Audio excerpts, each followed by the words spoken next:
మరి కాసేపట్లో PC Ghosh commission ముందు మాజీ మంత్రి హరీష్ రావు హాజరు కానున్నారు.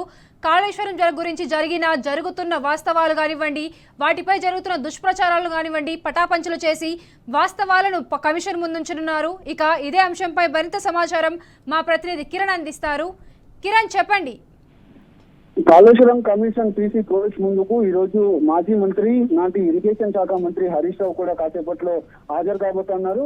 కాసేపటి క్రితమే ఇటు బీఆర్ఎస్ ప్రెసిడెంట్ కేటీఆర్ తో పాటు మాజీ మంత్రి హరీష్ రావు కూడా తెలంగాణ భవన్ లో కాసేపు ముచ్చడించుకున్నటువంటి నేపథ్యంలో అక్కడి నుంచి నేరుగా మాజీ మంత్రి హరీష్ రావు ఏదైతే బీఆర్కే భవన్ లో ఉన్నటువంటి కాళేశ్వరం కమిషన్ కార్యాలయానికి బయలుదేరారు. కాసేపట్లో ఆ పీసీ కమిషన్ కమిషన్ లో కూడా మన విచారణలో కూడా పాల్గొనేటువంటి అవకాశాలు అయితే కనబడుతున్నాయి. ఇప్పటికే దాదాపు కొన్ని ప్రశ్నలను కూడా పీసీ ఘోష్ సిద్ధం చేసినట్టుగా తెలిసింది. అన్ని ప్రశ్నలకు సంబంధించి గత వారం రోజులుగా సుదీర్ఘ కసరత్తు చేశారు. కాళేశ్వరం సంబంధించినటువంటి కుట్రలు ఏవైతే ఉన్నాయో కాంగ్రెస్ ప్రభుత్వం చేసినటువంటి కుట్రలకు ధీటుగా సమాధానాలు ఇచ్చేందుకు ఎక్కడ కూడా మేము భయపడే ప్రసక్తే లేదు. అడిగిన ప్రశ్నలన్నిటి కూడా సుదీర్ఘంగా సమాధానాలు ఇస్తానంటూ కూడా ఇటీవల కాలంలో మొన్న శనివారం రోజున ఏదైతే కాళేశ్వరం సంబంధించినటువంటి పవర్ ప్లాంట్ ప్రెజెంటేషన్ లో కూడా చెప్పడం జరిగింది. కాళేశ్వరం ప్రాజెక్టు కట్టాల్సిన అవసరం ఏమొచ్చింది, ఎక్కడి నుంచి ఎక్కడికి డిజైన్ చేశాము, అంతేకాకుండా కాళేశ్వరం సంబంధించినటువంటి నిధులు ఏవైతే ఉన్నాయో ఎక్స్పెక్టేషన్ ఏమైనా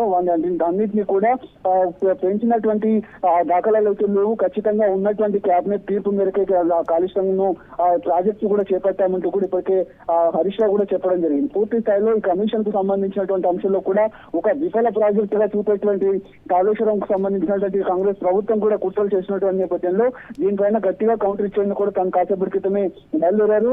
మధ్యాహ్నం వరకు కూడా ఈ విచారణ కూడా కొనసాగేటువంటి అవకాశాలు అయితే కనబడుతున్నాయి. ఇప్పటికే దాదాపు 110 మందిని కూడా విచారించింది.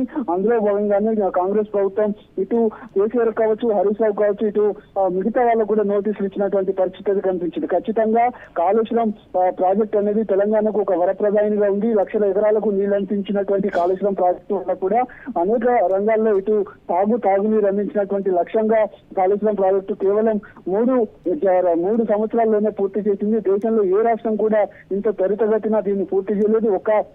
కాంగ్రెస్ ప్రభుత్వం కూడా గతంలో ఉన్నటువంటి కాంగ్రెస్ ప్రభుత్వం కూడా ఉన్నటువంటి కాళేశ్వరం సంబంధించి కావచ్చు, లేదంటే తెలంగాణలో ఉన్నటువంటి ఏ ప్రాజెక్టు కూడా ఒక్క అనుమతి కూడా పూర్తి స్థాయిలో తీసుకోలేదు. కానీ వచ్చినటువంటి ఏడాదిలోనే 11 అనుమతులు తీసుకొని కాళేశ్వరం ప్రాజెక్టును త్వరితగతిన పూర్తి చేసినటువంటి లక్ష్యం. కాళేశ్వరం ప్రాజెక్టు ద్వారా గ్రౌండ్ లెవెల్ వాటర్ కూడా పూర్తి స్థాయిలో పెరిగాయి. ఒక కాళేశ్వరం ప్రాజెక్ట్ అంటే ఒక మేడిగడ్డ ప్రాజెక్టు మాత్రమే కాదు, అందులో ఉన్నటువంటి రిజర్వాయర్లు కావచ్చు, ఎన్ని టీఎంసీల నీళ్లు కావచ్చు, అవన్నీ కూడా పూర్తి స్థాయిలో నివేదికను కూడా సిద్ధం చేసి ఒక రిపోర్ట్ ను కూడా ఈ రోజు ఒక కీలకమైనటువంటి రిపోర్ట్ ని పీసీ ఘోష్ కు అందిస్తామంటూ కూడా హరీష్ రావు చెప్పడం జరిగింది. కాసేపటి క్రితం ఆయన తెలంగాణ భవన్ నుంచి బయలుదేరి బీఆర్కే భవన్ కు వెళ్ళినటువంటి దాఖలాలు అయితే మనకు కనిపిస్తున్నాయి. మధ్యాహ్నం వరకు ఈ విచారణ కొనసాగనుంది. Right, thank you Kiran.